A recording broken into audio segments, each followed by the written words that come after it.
各位朋友，大家好。今天我们要讲的这个人呢，他的人生就像一部横跨娱乐圈和商界的史诗级电影。16岁砸吉他，丝毫的对抗世界；23岁抵押房产，赌上全部的这个身家创业；30岁成为香港的广告后期市场这个隐形霸主；40岁靠一根烤肠创下了15亿的销售额。他就是谢霆锋。很多人知道他呀，都是因为他和张柏芝、王菲的这个逃税绯闻，却不了解他是一个善用资本博弈、书写传奇的男人。大家好，我是林王，带你消除100个信息差。今天让我们随着这首《因为爱所以爱》，一起走进谢霆锋的商业世界。1980年8月29日，香港养和医院聚集了50多家媒体，他们不是在等什么国际巨星，而是在等一个刚出生的婴儿——谢贤和狄波拉的这个儿子。谢霆锋出生仅7天，他就登上了杂志封面，创下全亚洲最小封面人物纪录。从出生那天起啊，他的人生呢就被写好了这个剧本。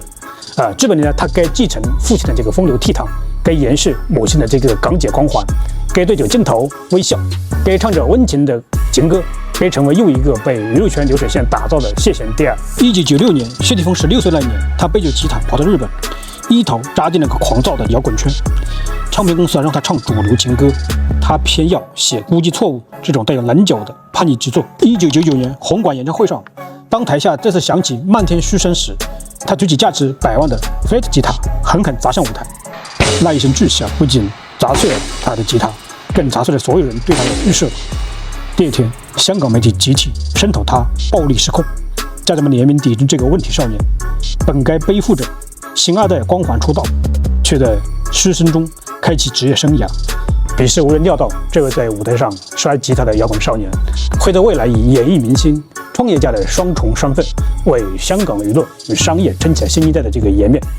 命运总爱用了这残酷的方式教会人成长。2002年3月23日凌晨，香港中环红棉道，一辆黑色法拉利失控撞向花坛，驾起的正是谢霆锋。惊魂未定的他做了一个改变人生的错误决定，让司机顶包。这场顶包案让他从云端直接坠入深渊，广告被撤，电影解约，全港声讨。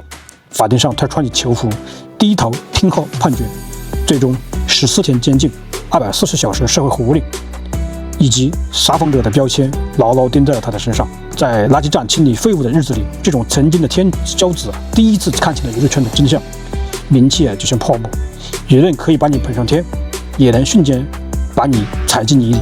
他后来在采访中说，那时候我才明白，靠别人给的光环吃饭，终究是握不住自己的命运。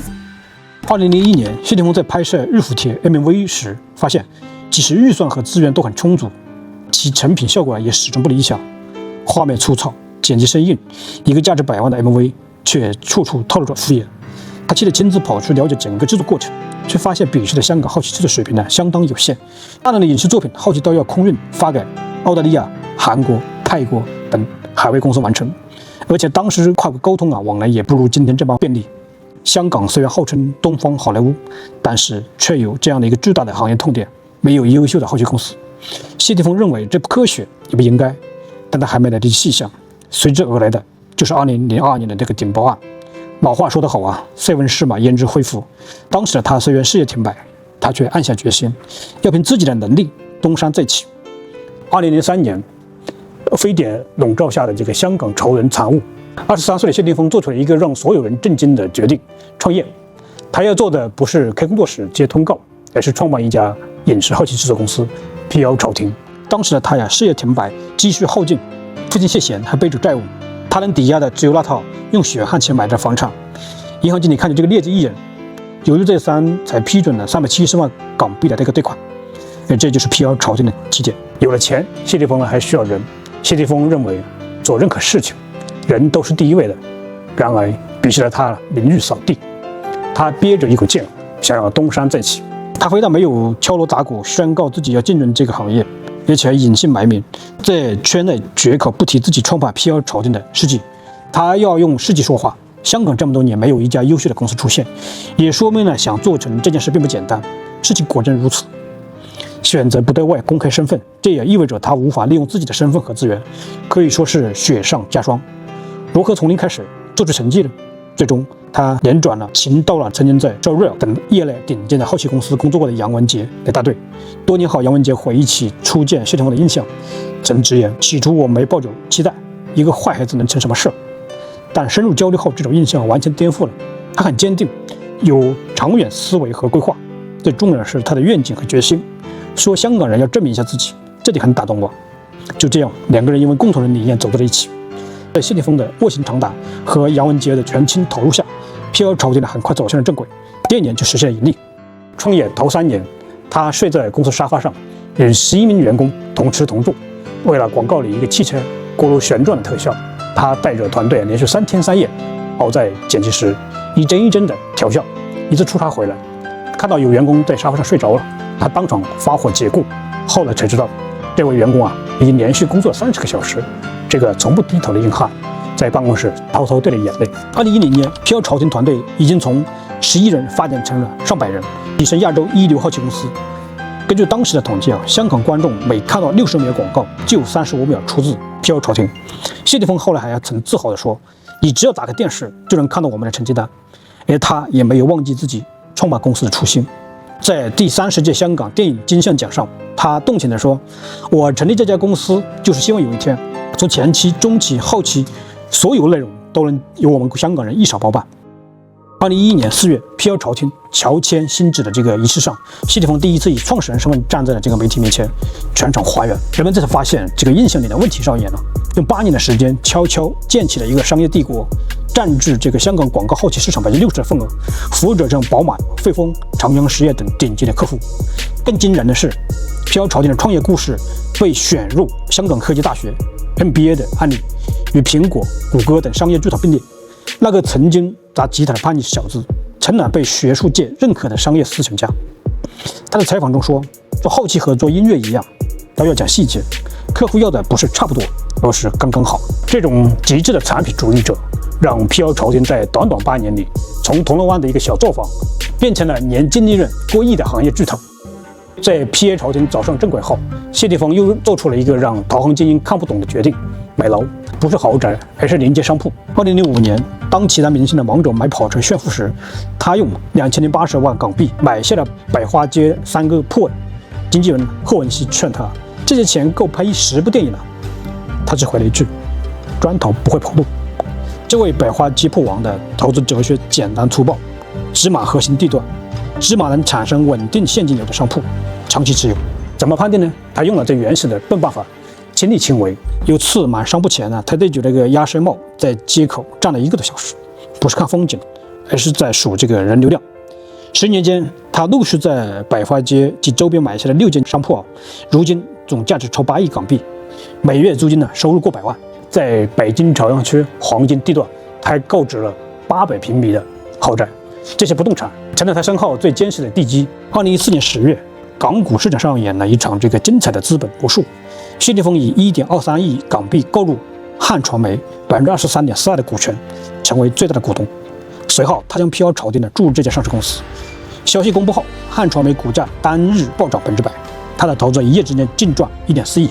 2年后，他又以1.35亿港币出售飘朝天85%的股权给好莱坞的特效巨头数字王国。这步棋看似费解，实在暗藏玄机。